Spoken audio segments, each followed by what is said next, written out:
किशोर कुमार, एक अधूरी संस्मरण गाथा। सन 1977-78 की बात है। गीतों भरी शाम हो चुकी थी।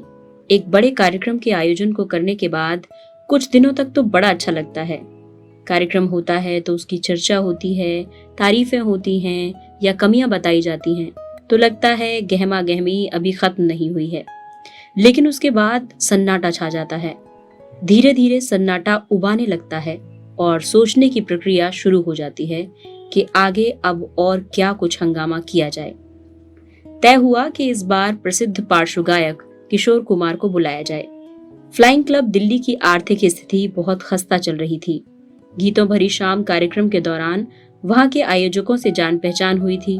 उन्होंने देख लिया था कि हम और हमारे सहयोगियों में इतनी क्षमता है कि एक बड़े कार्यक्रम का आयोजन कर सकते हैं। उन्होंने कहा, आप लोग यदि मदद करें तो हम फंड इकट्ठा कर लेंगे। किशोर कुमार नाइट के लिए संपर्क साधने पर किशोर कुमार ने अपनी स्वीकृति दे दी। फिर भी कुछ लोगों ने कहा कि किशोर कुमार जी कुछ सनकी से व्यक्ति हैं, आप लोग निश्चित कर लीजिएगा कि वे कार्यक्रम में अवश्य आएं। कहीं वे आपको गच्चा ना दे दें। बेहतर होगा आप यहाँ से किसी को भेज दीजिए जिससे वे उन्हें साथ लेकर आ जाएं। खैर, विशेष रूप से बंबई जाकर उनसे बातचीत की गई। एक दो लोगों की बंबई में ड्यूटी लगाई गई कि वे उन्हें लेकर दिल्ली आएं, जिससे वे कार्यक्रम में फेरबदल ना कर सके। किशोर कुमार जी आए, साथ में उनके वाद्य कलाकार, लाइटमैन, रिकॉर्डिंग वाले साथी आए ट्रेन से। पहले से निश्चित किए हुए अशोका होटल में उनके ठहरने का इंतजाम किया गया। सारा दिन किशोर कुमार जी बड़ी शाइस्तगी से रहे।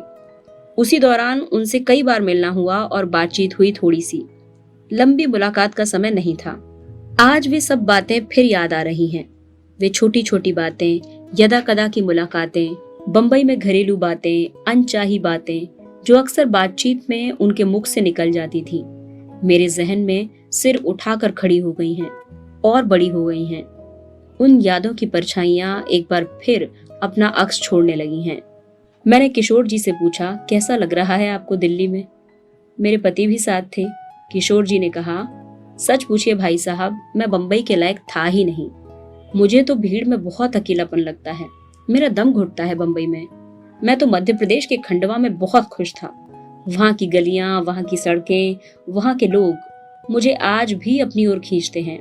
कहते कहते किशोर कुमार जी की आंखें और दिल खंडवा पहुंच गए। कहने लगे, मेरे पिता वकील थे। 3 भाइयों और एक बहन का हमारा परिवार था। पिताजी बहुत गुस्से वाले थे। सारा घर उनसे डरता था। मैं भी उनसे बहुत डरता था क्योंकि वे पढ़ाई पर बहुत जोर देते थे और पढ़ना मुझे अच्छा नहीं लगता था। एक बार जब मेरा रिजल्ट आया, मैंने इतना खराब पेपर किया था कि स्वाभाविक था रिजल्ट देखकर पिताजी आग बबूला हो उठते। वे अपने बेटों को अपनी तरह ही वकील बैरिस्टर बनाना चाहते थे। पिताजी के सामने जाकर रिजल्ट दिखाने की बात सोचकर ही दिमाग चक्कर खाने लगता। मैंने नंबरों में हेराफेरी कर दी और शाम को जब पिताजी घर आए, मैंने रिजल्ट उन्हें दिखा दिया। वे बहुत खुश हुए। माँ को भी दिखाया। मेरी बदकिस्मती, दूसरे ही दिन बाजार में मेरे गणित के गुरु पिताजी को मिल गए। वे पिताजी की बहुत इज्जत करते थे। वैसे भी पिताजी का खंडवा में बहुत दबदबा था। मास्टर जी ने पिताजी को सही स्थिति बता दी। पिताजी घर आए।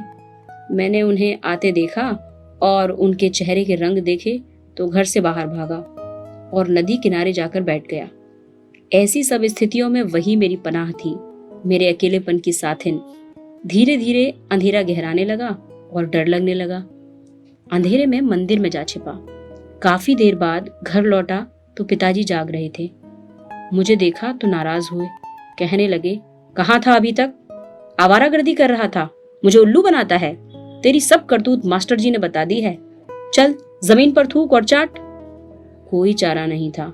जमीन पर हाथ पैरों के बल उकड़ू बैठा, थूका और धूल मिट्टी में अपने ही थूक को चाटा।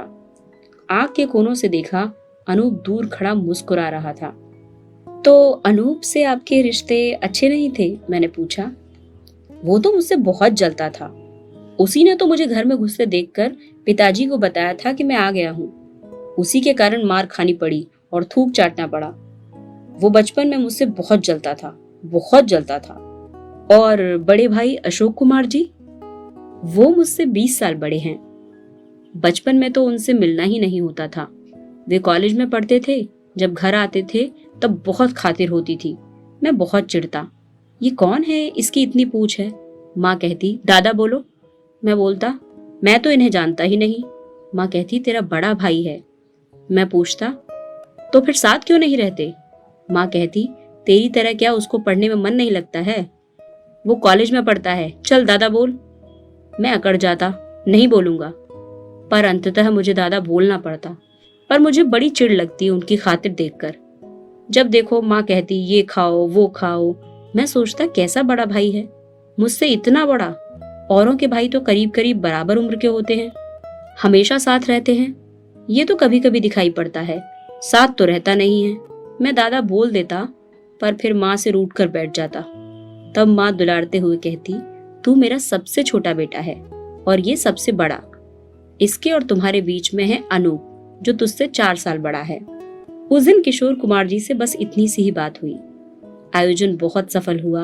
उन दिनों हम लोग खान मार्केट के पास रविंद्रनगर कॉलोनी में रहते थे।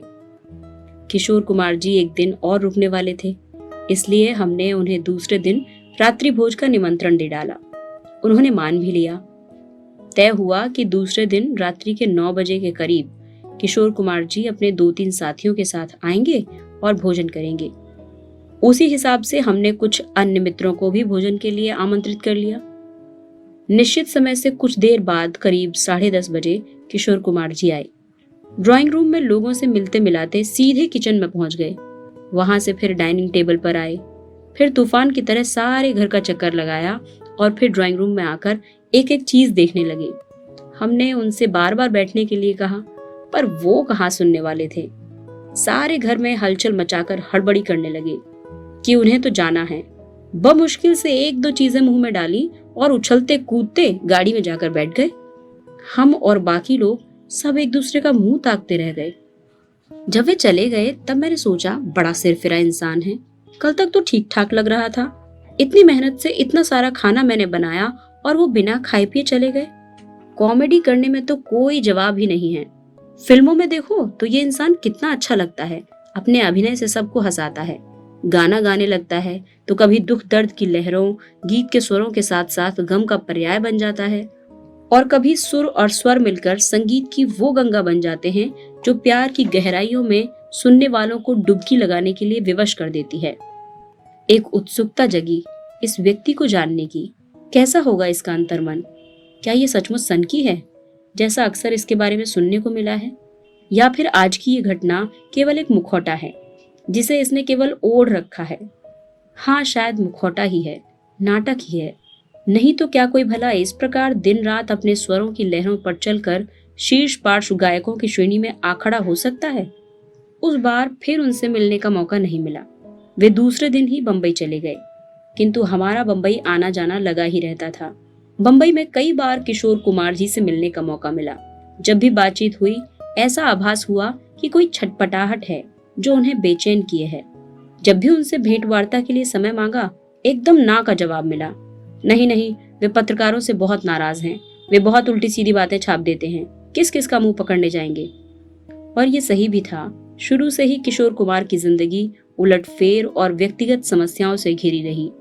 ये समस्याएं वैचारिक धरातल पर या करियर संबंधी नहीं थीं, बल्कि संवेदनाओं के धरातल पर उभरती रहीं। एक के बाद एक 4 विवाह भी उनके जीवन में ठहराव नहीं ला सके। फिल्मिस्तान स्टूडियो में काम करते हुए पहली पत्नी रूमा से संपर्क हुआ। उस समय रूमा भी फिल्मिस्तान स्टूडियो की ही किसी फिल्म में काम कर रही थी। प्रारंभिक दिनों की आर्थिक तंगी, 2 कलाकारों की स्पर्धा और पत्नी के फिल्म में काम करते रहने की चाह ने एक ऐसे मोड़ पर ला खड़ा किया कि नौबत तलाक तक जा पहुंची। तभी उस समय की चर्चित अभिनेत्री और सौंदर्य की देवी मधुबाला से संपर्क हुआ। मशाल फिल्म की शूटिंग चल रही थी, जिसमें किशोर जी अपनी आवाज दे रहे थे। दोनों विवाह बंधन में बंध गए। किसी ने कहा उन्होंने धर्म परिवर्तन कर लिया है, किसी ने कहा वे बद्रीनाथ केदारनाथ गए हैं। किशोर जी अखबार वालों से तंग आ गए। दुर्भाग्य ने अभी भी उनका पीछा नहीं छोड़ा। दिल की बीमारी के कारण मधुबाला की मृत्यु हो गई। किशोर जी उन्हें लंदन भी ले गए थे। वहां के डॉक्टरों ने तो जीवन के 1 साल का ही भरोसा दिलाया, किंतु उसके बाद वे 9 वर्ष जीवित रहीं। पारिवारिक अस्थिरता के इसी दौर में योगिता बाली और लीना चंद्रावरकर से उनका विवाह हुआ। सही मायनों में घर का सुख उन्हें लीना चंद्रावरकर ने ही दिया। सुख, शांति और ठहराव उन्हीं से मिला। जीवन के इतने उतार चढ़ाव जिस व्यक्ति ने देखे और महसूस किए हों, जाहिर है वो व्यक्ति अखबार की सुर्खियों से भागता ही फिरेगा। बहुत प्रयत्न किए मैंने, किंतु एक तो किशोर जी की व्यस्तता, फिर हमारा भी बंबई का चक्कर न लगना आदि कई कारण हो गए और उनसे मिलना संभव नहीं हो सका और मेरी संस्मरण गाथा अधूरी ही रह गई।